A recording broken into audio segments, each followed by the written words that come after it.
What is going on, everybody? In my last video, I failed. Not terribly, and I kind of knew I was gonna fail. But in my last video, I messed up on my segmented base for a bowl.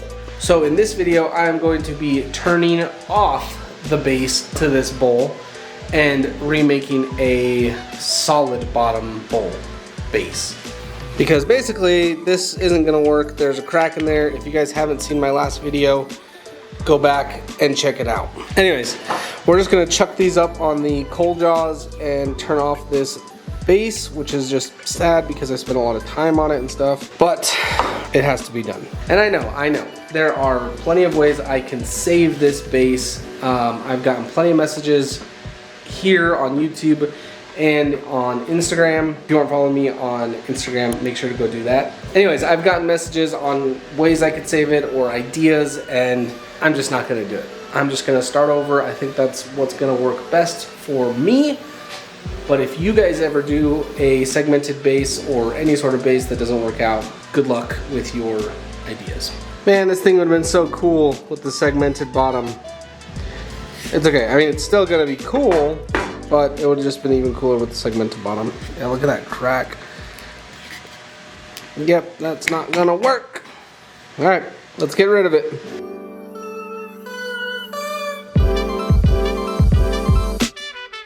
So to take off any base on any bowl, I think it's pretty straightforward. You just find a way to chuck it up again and start carving away the base. The only technical part of carving away the base is making sure that you don't ruin your bowl in the process. So you want to really take your time at carving it away once you get down to that connecting ring. Now you can turn away that bottom ring as much as you want if you want. I do not like to do that just because I feel like I'm taking away material already with the base, and I just don't like taking away any more material than I have to.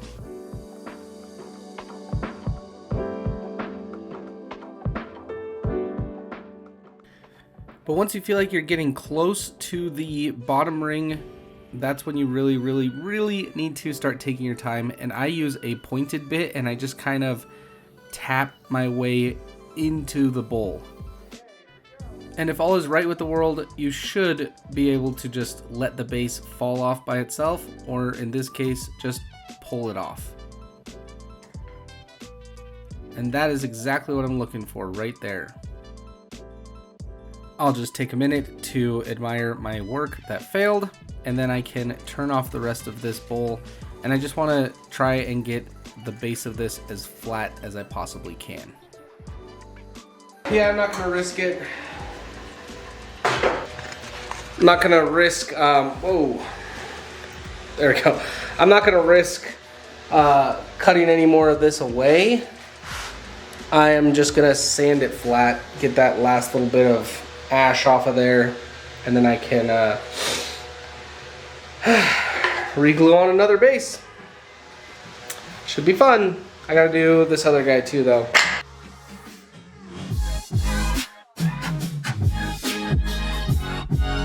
All right, we got both of these bowls bottomless.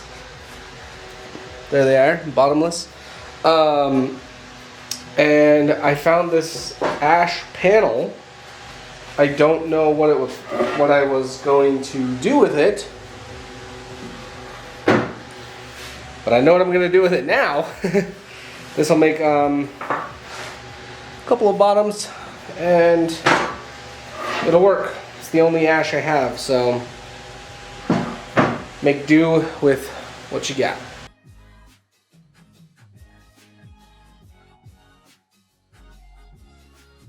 So now we can start the fun process of remilling up a base for the bowls. It's pretty simple. Just make sure they're flat and make sure that they look good. And then I cheated a little bit and just cut them out on the CNC. That way I can just ensure that the bases came out nice and round. Please don't make fun of me for my bandsaw skills. I know I need to work on them. I'm not cutting out bowl blanks or anything crazy like that. as of now, so my bandsaw skills are definitely lacking. Anyways, we get to use our 12-inch disc sander to flatten the bottom of these things. Love this jig so much. And then we are ready to glue on the bottom.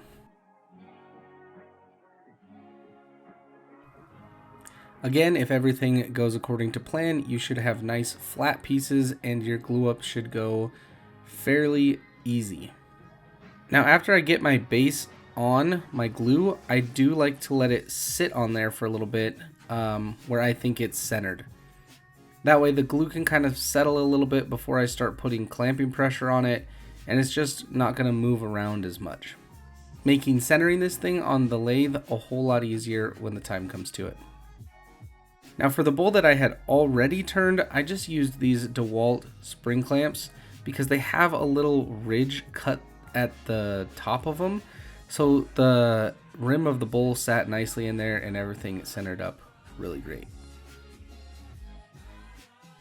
And now we're back to basics, people. We are just going to turn this base to match the bowl. This is a little bit tricky because if you have already turned the top of your bowl like I have with this one, you need to be very careful when you get to matching the base to the top. And of course you want to make sure that your base is flat and parallel to your top. So just take your time on roughing out your bottom first. Then once you've got your bottom roughed out, you can start shaping it and moving it towards your bowl. So here's the scary part about turning this already turned bowl. It's making this bowl match into this base. So I'm just about there, but yeah, it's gonna be a little scary trying to match this. But what else are we gonna do? I'll tell you what we're gonna do. We're going to ease our way into the base of this bowl. We don't want to be taking big chunks out of this bowl right now because that is going to cause a lot of problems when we go to final turn the bowl. We just want to get it as close as we can to where the base meets the bowl.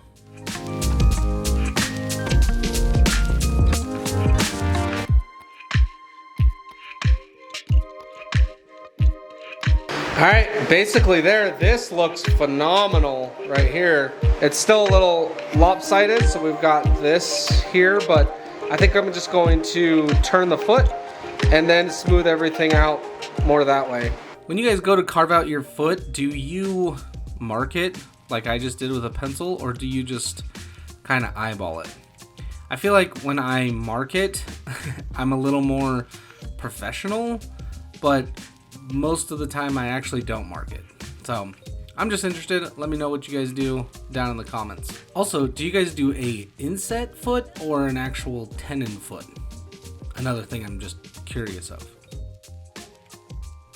Anyways, now that we've got this thing done, we can flip it over and start shaping it again.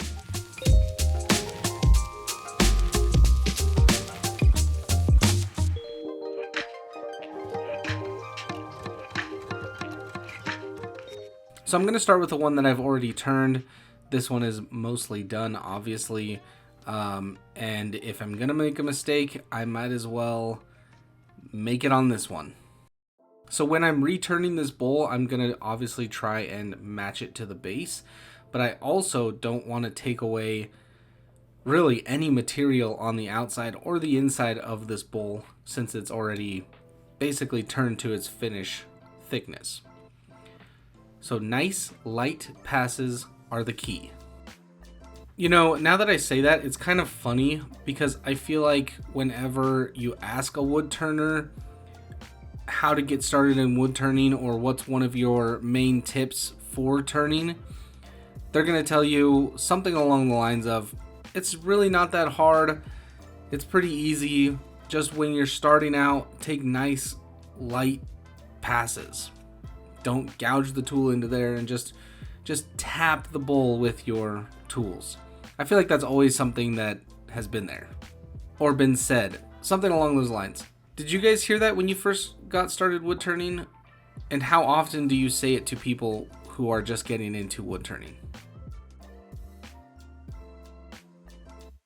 I love using the skew chisel to finish up all of my bowls. It's just got that nice wider surface, and so it can really just make sure it knocks down any sort of high marking spots that I have put into the bowl with the smaller tools.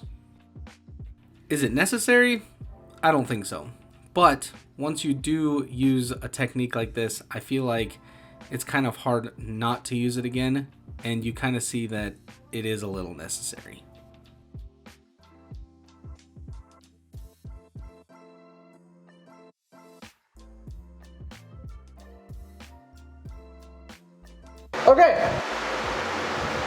Okay. First hard part over, and it's looking really good. The walls aren't terribly thin with the outside turning, but we'll see how the inside turning goes because it's pretty lopsided. I know that gluing up a new base on there messed it up a little bit, but I don't think it was going to be that bad. But we're looking really good. So let's turn this inside. With the inside, I want to just, there's a lip right here where the bloodwood meets the ash, and I just want to get rid of that and then dip this in, and I think we should be good. This thing's just about done as long as I don't screw it up.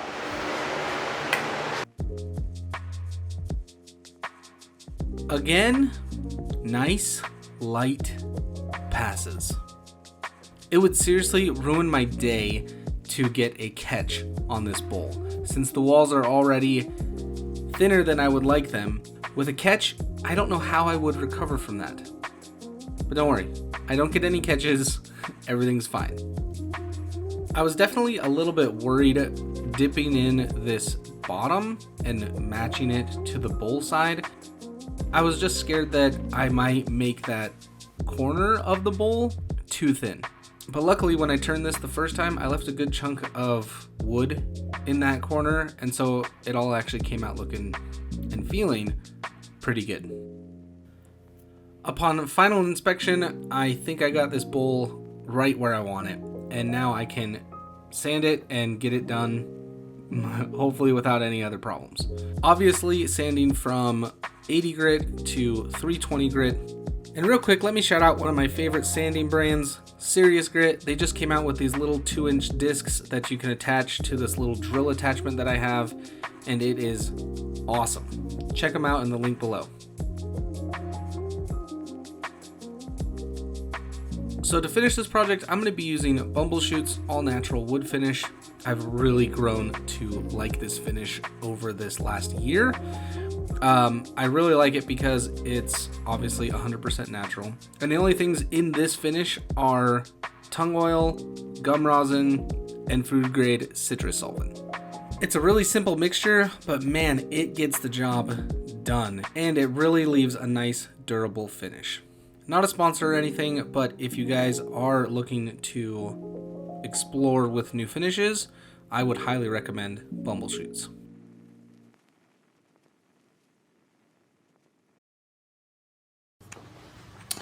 Okay, it has been a night, and this thing is dry to the touch, and it looks really great. One of my concerns that I had while sanding was that the red from this would get into the pores of the ash here. And if you look closely, that is definitely what happened. But what are you gonna do, right? It's definitely there, and it's definitely in the ash here. But it is what it is, you know? So now that this is done, I'm going to add one more coat of this stuff on here, and just let it sit. And I'm gonna take it off the lathe and just wipe it on so that I can get this back part as well. And while that guy is curing, I'm going to turn the second bowl. If you look real closely, you can see I hold up my first bowl to my second bowl. And I just do that to see if I'm getting the profile matched fairly closely because I want these guys to match. And then back to the fun part. Adding finish to this second bowl. You know, bumbleshoots, the whole spiel again. I mean, I know we all love a good finishing video, but we don't really need to go through everything again, do we? Anyways, after a couple days, I can get these guys on the laser, and I'm using the Ortour Master 2 to engrave my buddy's logo on the bottom of these. Why aren't I doing my own logo on the bottom of these? Because they're for a friend, and I just thought it would be cool to put his logo on the bottom of them, make them really personal, I guess. But don't worry, I did sign the bottom of these just so they know and don't forget who it came from. Also, I really like hand signing my finished bowls. To me, it makes it feel more like an art piece than it does just an eating utensil? Whatever it is. What is it? A bowl? It's a bowl. What do you eat out of it? Surface? Anyways, whatever it's called, I like to sign it because it just makes it feel a lot more special. And really, it just gives the person who receives it that reminder that this is a handmade piece for them from me. And that is a wrap. Look at this set. Beautiful. I'm so proud of this thing, of these things. Both of them I'm very proud of.